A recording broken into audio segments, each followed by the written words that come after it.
Mon petit-fils de 4 ans a disparu du parc sans laisser de traces.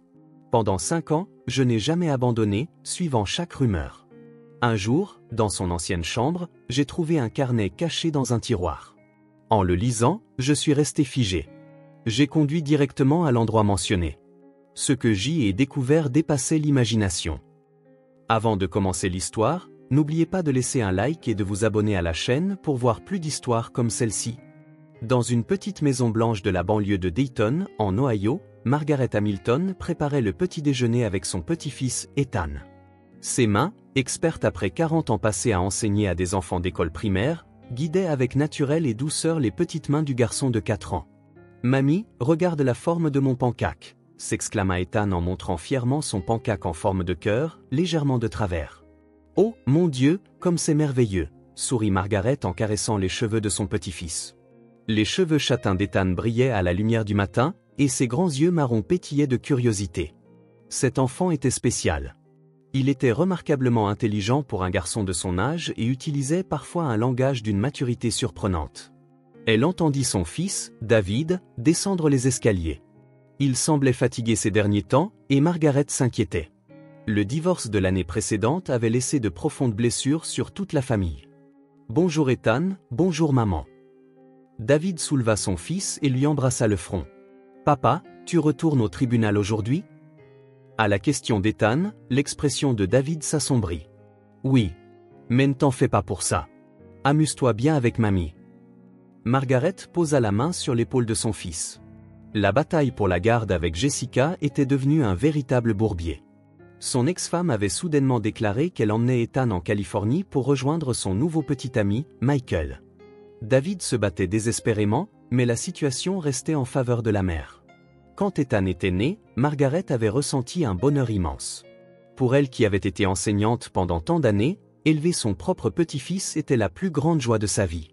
Jessica était une jeune mère qui laissait souvent Ethan à Margaret, ce qui avait permis de tisser un lien spécial entre la grand-mère et son petit-fils. Jessica était une belle femme, mais elle semblait instable, toujours à la recherche de nouveautés. Le couple avait paru heureux au début, mais leur différence était progressivement devenue plus apparente. David était un homme sérieux et stable, mais pour Jessica, cela semblait insuffisant. Lorsque les discussions sur le divorce commencèrent, la plus grande préoccupation de Margaret fut pour Ethan. L'enfant sentait vivement la discorde de ses parents et demandait parfois, avec une expression étonnamment mûre, « Maman et papa ne peuvent pas se réconcilier ? Quand est-ce que maman vient me voir ?» demanda Ethan en coupant son pancake avec sa fourchette. David et Margaret échangèrent un regard. Jessica était injoignable depuis 2 semaines. Ils ne pouvaient communiquer que par l'intermédiaire de leurs avocats, et elle avait refusé de voir Ethan. « Je pense que ce sera bientôt », répondit doucement David, mais sa voix manquait de conviction. Cet après-midi-là, Margaret jouait avec Ethan dans le parc voisin. Tandis qu'elle poussait son petit-fils sur la balançoire, elle était perdue dans des pensées complexes. Une nouvelle femme, Lisa, était apparue dans la vie de David. Elle était gentille et attentionnée. David avait le droit d'être heureux, et Ethan aurait peut-être besoin d'une nouvelle figure maternelle. Cependant, cette nouvelle relation, au milieu d'un divorce non finalisé, compliquait la bataille pour la garde. « Mamie, est-ce que je peux rester ici pour toujours ?» demanda Ethan en se retournant. « Bien sûr, mon chéri. Mamie sera toujours à tes côtés, promit Margaret. » Ce soir-là, en couchant Ethan, Margaret tenait la petite main de son petit-fils. Personne ne savait ce que l'avenir réserverait à cet enfant. La nature capricieuse de Jessica, la nouvelle vie de David et les propres sentiments d'Ethan, tout était instable et incertain. Margaret n'oublierait jamais le jour où Ethan a disparu. C'était le lundi 15 octobre 2018, vers 15 h. Margaret avait emmené Ethan au parc Maple, comme d'habitude. Ethan portait sa nouvelle veste bleue et grimpait fièrement sur la structure de jeu. « Mamie, regarde, je peux monter tout en haut. »« Fais attention, vas-y doucement. » Margaret s'assit sur un banc, surveillant son petit-fils tout en tricotant. Cet après-midi-là, il y avait plusieurs autres parents et enfants dans le parc, une scène paisible de la vie quotidienne. Le téléphone sonna 10 minutes plus tard. C'était un appel professionnel de David concernant le dîner. La conversation dura environ 3 minutes. Quand elle raccrocha et leva les yeux vers la structure de jeu, le cœur de Margaret faillit s'arrêter. Ethan n'était pas là. « Ethan !» Elle se leva et appela. Ethan, où es-tu? Elle parcourut le parc en courant, interpellant les autres parents, regardant derrière le toboggan, sous les bancs, dans les toilettes. Il était introuvable. 10 minutes plus tard, les mains tremblantes, elle appela le 911. La police arriva 20 minutes plus tard. L'inspecteur Johnson, un homme d'âge mûr, prit en charge l'affaire. Il écouta attentivement son récit et commença à interroger les personnes présentes dans le parc. Cependant, il n'y avait aucun témoin. Un garçon de 4 ans s'était tout simplement volatilisé. Nous devons envisager la possibilité d'un enlèvement, dit l'inspecteur Johnson avec une expression grave. Avez-vous eu des contacts récents avec votre ancienne belle-fille? David secoua la tête. Nous n'avons pas pu la joindre depuis 2 semaines. Son avocat dit qu'il ne sait pas non plus où elle se trouve. Une alerte Amber fut déclenchée, et la photo d'Ethan fut diffusée dans toute la région. Les nouvelles locales couvrirent l'affaire, et des équipes de recherche bénévoles furent organisées. Margaret participa aux recherches sans relâche, sans dormir. 3 jours plus tard, l'avocat de Jessica les contacta. Ma cliente dit qu'elle ne sait rien de la disparition de son fils. Elle est actuellement en Californie et a un alibi. Cependant, Margaret était certaine que Jessica était impliquée. Son intuition le lui disait. 1 semaine passa, puis 1 mois. L'enquête de la police était dans une impasse. Il n'y avait aucune piste, et Ethan avait disparu comme s'il s'était dissous dans l'air. David fut contraint de retourner au travail. Lisa le soutenait et continuait d'aider aux activités de recherche. Cependant, Margaret pouvait voir la résignation commencer à poindre en eux. Les gens doivent retourner à leur vie quotidienne pour survivre. Elle pouvait le comprendre, mais c'était difficile à accepter. La 2e année, David et Lisa se marièrent. Ce fut une petite cérémonie, avec une photo d'Ethan exposée sur l'autel. Margaret éprouvait des sentiments partagés, mais elle souhaitait le bonheur de son fils. La 3e année, Lisa tomba enceinte. C'était un garçon. En tenant le bébé, prénommé Eden, Margaret pleura. Alors qu'elle ressentait de l'amour pour lui, elle était tourmentée par la culpabilité envers Ethan. « Maman, penses-tu qu'Ethan nous pardonnerait ?» demanda Lisa, anxieuse. « Bien sûr, ma chérie. Cet enfant t'aimait, répondit Margaret, mais dans son cœur, elle pensait autre chose. Ethan est vivant, et un jour, il reviendra, c'est certain. » La 4e année, la police réduisit officiellement son enquête. L'inspecteur Johnson prit sa retraite, et son jeune remplaçant n'était pas aussi passionné par l'affaire. Quand le terme « affaire classée » fut prononcé, Margaret fut furieuse. Cet enfant n'est pas une statistique, c'est un être humain vivant. Cependant, la réalité était dure. De nouvelles affaires survenaient constamment, et les ressources pouvant être consacrées à une affaire de disparition datant de 5 ans étaient limitées. Margaret continua ses propres recherches. Elle consultait les bases de données de personnes disparues sur Internet et contactait les centres de protection de l'enfance dans tout le pays. Elle contacta également à plusieurs reprises les parents et amis de Jessica, mais tous répondirent uniformément « Nous ne savons rien ». Lisa tomba enceinte de son 2e enfant. Cette fois, c'était une fille, prénommée Emily. La famille s'adapta à sa nouvelle vie, et on parlait de moins en moins d'Ethan. La 5e année, à l'automne, Margaret engagea un détective privé. Mike Dillon était un ancien policier spécialisé dans la recherche de personnes disparues. « Je vais être franc avec vous, 5 ans, c'est très long, » dit Dillon sans détour. Cependant, essayons ce que nous pouvons. Dillon réexamina la piste de Jessica, sa vie en Californie, sa relation avec son nouveau petit ami, Michael Stone, et les développements récents. Cependant, aucune piste décisive ne fut trouvée.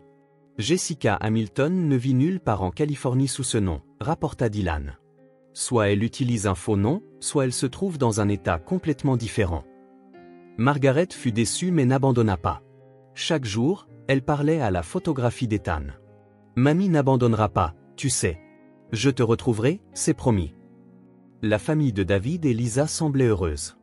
Eden avait eu 2 ans et ressemblait beaucoup à Ethan. Emily avait 1 an et était un bébé qui riait souvent. Cependant, Margaret sentait que quelque chose n'allait pas. Il lui semblait que le bonheur de cette nouvelle famille faisait s'estomper le souvenir d'Ethan. « Maman, combien de temps comptes-tu continuer ?» demanda David un jour. « Nous devons aller de l'avant. »« Tu abandonnes ton propre fils ?» Margaret haussa la voix. « Je n'abandonne pas, mais nous devons aussi accepter la réalité. » Cette nuit-là, Margaret s'assit seule dans la chambre d'Ethan. Depuis 5 ans, cette chambre avait été préservée exactement comme elle était le jour de sa disparition. Les jouets, les livres, les petits vêtements, tout semblait attendre son retour. En regardant ses dessins sur le mur, Margaret fit un vœu. Même si la famille abandonnait, même si le monde l'oubliait, elle, seule, n'abandonnerait jamais. Ethan était vivant, et il reviendrait, c'est certain. Cette conviction n'avait pas vacillé, même après 5 ans. Un samedi matin froid de novembre 2023, Margaret se dirigea vers la chambre d'Ethan le cœur lourd. David et Lisa avaient tenu une réunion de famille la veille et avaient finalement fait cette proposition. « Ne penses-tu pas qu'il est temps que nous rangions la chambre d'Ethan » dit Lisa, doucement mais fermement. Eden a 5 ans maintenant et veut sa propre chambre, et Emily en a 3. David regarda l'expression de sa mère et ajouta « Ça fait 5 ans. Nous conserverons soigneusement les affaires d'Ethan, mais pour le bien des vivants ?» Margaret ne put rien dire. Elle comprenait la logique. Eden avait en effet atteint un âge où il avait besoin de sa propre chambre. Cependant, ranger la chambre d'Ethan, c'était comme abandonner son dernier espoir. « Je le ferai », parvint finalement à répondre Margaret. « S'il vous plaît, laissez-moi le faire seul. » Samedi matin, Margaret entra dans la chambre d'Ethan, portant des boîtes en carton. Pendant 5 ans, cette pièce avait été comme un sanctuaire. Elle l'avait nettoyée, mais n'avait jamais déplacé une seule chose. Les crayons de couleur sur le bureau, les peluches sur le lit, les cubes de construction éparpillés sur le sol, tout racontait l'histoire de la vie d'Ethan à 4 ans. Elle décida de commencer par le placard, prenant chaque petit vêtement et le mettant dans des boîtes avec ses souvenirs. La chemise bleue et le pyjama avec des motifs de dinosaures étaient ses préférés. Alors qu'elle continuait à travailler en retenant ses larmes, une photographie tomba. C'était de la fête du 3e anniversaire d'Ethan. Jessica et David étaient encore ensemble, et tous les 3 riaient. À l'époque, personne n'aurait imaginé que les choses tourneraient ainsi. Ensuite, elle s'attaqua à la bibliothèque. En sortant chaque livre d'images, elle se souvenait des soirs où elle avait lu avec Ethan. Il suppliait toujours, lis-le encore une fois. Il adorait les histoires et essayait de créer ses propres petits livres. Finalement, elle s'approcha du bureau. Des craies, des crayons de couleur et les nombreux dessins qu'il avait faits, des dessins de la famille, d'animaux, d'aventures imaginaires. Ils étaient étonnamment bien faits pour un enfant de 4 ans, dessinés avec soin jusque dans les moindres détails. Quand Margaret ouvrit le tiroir du bureau, ses mains s'arrêtèrent. Au fond du tiroir inférieur, un petit carnet était dissimulé. C'était un petit carnet avec une couverture en cuir marron qu'elle ne reconnaissait pas. Les mains tremblantes, elle prit le carnet et ouvrit la première page. Là, écrit d'une écriture étonnamment ferme pour un enfant de 4 ans, il y avait une phrase. « Pour mamie. Si je disparais, s'il te plaît, trouve ce carnet. Je vais voir maman. Papa ne sait pas. Maman vit avec un nouveau papa. C'est mon vrai papa. » Margaret eut le souffle coupé. Elle tourna la page et un contenu encore plus choquant suivit. « Maman m'a dit que papa David n'est pas mon vrai papa. Michael est mon vrai papa. Maman a dit qu'elle allait épouser papa Michael et venir me chercher, mais elle m'a dit de garder le secret parce que papa David et mamie seraient tristes. » Ses mains tremblaient et elle faillit laisser tomber le carnet. Ethan, à 4 ans, avait-il compris des situations d'adultes aussi complexes et avait-il porté ce fardeau seul? Sur la page suivante, une sorte d'adresse était écrite. L'écriture était mal assurée, mais c'était une adresse quelque part en Arizona. Et sur la dernière page, une courte phrase. « Mamie, s'il te plaît, viens me chercher. J'aime mamie plus que tout. Je t'aime, Ken. » Margaret s'effondra sur le sol. La réponse qu'elle cherchait depuis 5 ans se trouvait-elle ici depuis le début? Ethan n'avait pas été enlevé. Il était parti de son plein gré, connaissant la vérité. Serrant le carnet, Margaret pleura. Quelle pression son petit-fils de 4 ans avait-il subi, pris au piège des vilaines affaires d'adultes, portant la culpabilité de trahir sa famille. Se relevant, Margaret se raffermit. Il n'y avait pas de temps à perdre pour consulter David, pas de temps pour contacter la police. Elle devait se rendre en Arizona immédiatement. En bas, David et Lisa jouaient avec les enfants dans le salon. Les rires d'Eden et d'Emily résonnaient. C'était la scène d'un samedi heureux pour une famille ordinaire. « Je sors », dit Margaret en prenant ses clés de voiture. « Où vas-tu » se retourna Lisa. « J'ai une course à faire. » Margaret n'expliqua pas en détail. Rien n'était encore certain. L'adresse dans le carnet pouvait être ancienne. Elle ne pouvait pas susciter d'espoir pour ensuite les décevoir à nouveau. En conduisant, Margaret réfléchit aux 5 dernières années. Elle avait suivi chaque piste, exploré chaque possibilité, mais la réponse se trouvait dans la chambre de son petit-fils depuis le début. Ethan était un enfant intelligent. Il avait laissé un message, croyant qu'un jour quelqu'un le trouverait. Se dirigeant vers l'ouest sur l'autoroute, Margaret pria pour qu'Ethan soit en sécurité, qu'il se souvienne encore de sa mamie, même à 9 ans, et que selon cauchemar prenne enfin fin. Le trajet de l'Ohio à l'Arizona durait 20 heures. Margaret conduisit toute la nuit. Elle fit plusieurs pauses en chemin, mais ne put dormir. Pour la première fois en 5 ans, elle ressentait un véritable espoir. Elle arriva à Phoenix le dimanche après-midi.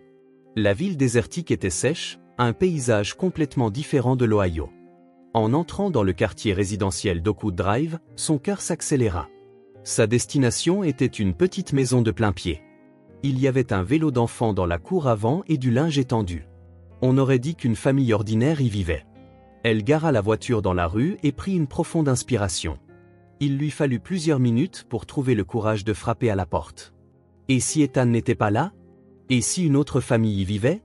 L'anxiété traversa son esprit. Cependant, elle avait attendu 5 ans. Elle ne pouvait plus attendre. Margaret sortit de la voiture et se dirigea vers la porte d'entrée. Quand elle sonna, elle entendit des bruits de pas à l'intérieur. La porte s'ouvrit et un jeune homme apparut. C'était Michael Stone. C'était le même visage qu'elle avait vu sur des photographies 5 ans plus tôt. Son expression se figea. « Vous êtes ? » « Je suis Margaret Hamilton, » répondit-elle calmement. La grand-mère d'Ethan. À cet instant, une voix d'enfant se fit entendre de l'intérieur de la maison. « Qui est venu ?» Le cœur de Margaret faillit s'arrêter. Cette voix était sans aucun doute celle d'Ethan, entendue pour la première fois en 5 ans. Elle était devenue un peu plus grave, mais c'était bien sa voix. « Ethan » appela Margaret d'une voix tremblante. Un garçon de 9 ans apparut depuis le couloir. Il était plus grand qu'il y a 5 ans et son visage semblait un peu plus mature, mais c'était sans conteste Ethan. « Mamie ?» Les yeux d'Ethan s'écarquillèrent. « Mamie !» Ethan traversa le couloir en courant et se jeta dans les bras de Margaret. Leur première étreinte en 5 ans sembla suspendre le temps. Le corps de son petit-fils de 9 ans était plus grand que lorsqu'il en avait 4, mais cette chaleur était inchangée. « Ethan, Ethan !» répéta Margaret en pleurant. « Je t'ai trouvé. Je t'ai enfin trouvé. » Michael se tenait à l'entrée avec une expression confuse. Clairement, il ne s'était pas attendu à cette situation. « Maman, mamie est venue !» cria Ethan vers le fond de la maison. Quand Jessica apparut, Margaret eut le souffle coupé. Elle avait un peu vieilli en 5 ans, mais restait une belle femme. Cependant, son visage trahissait la peur. « Margaret !» la voix de Jessica tremblait. « Comment avez-vous trouvé cet endroit ?» « Ethan me l'a dit », répondit Margaret en posant la main sur l'épaule de son petit-fils. « Grâce au carnet qu'il a laissé. » Jessica et Michael échangèrent un regard. Ils semblaient comprendre que leur plan avait échoué. « Entrons », dit Michael avec un lourd soupir. « Nous devons parler. » En entrant dans le salon, Margaret s'assit, tenant toujours la main d'Ethan. La pièce était remplie d'objets appropriés pour un garçon de 9 ans, des livres, des jeux et des devoirs scolaires. Il avait vécu ici comme un enfant ordinaire pendant 5 ans. « D'abord, laissez-moi vous expliquer, » commença Jessica. « Nous ne sommes pas aussi mauvais que vous le pensez. » Pendant 5 ans, nous sommes devenus fous d'inquiétude. La voix de Margaret était remplie de colère. David a cherché Ethan tous les jours, la police a passé des milliers d'heures, et moi? Sa voix se brisa, je n'ai jamais abandonné, pas un seul jour. Ethan serra fort la main de sa grand-mère. Je suis désolé, mamie. J'ai écrit des lettres, mais maman a dit que je ne pouvais pas les envoyer. Que veux-tu dire? Margaret dévisagea Jessica.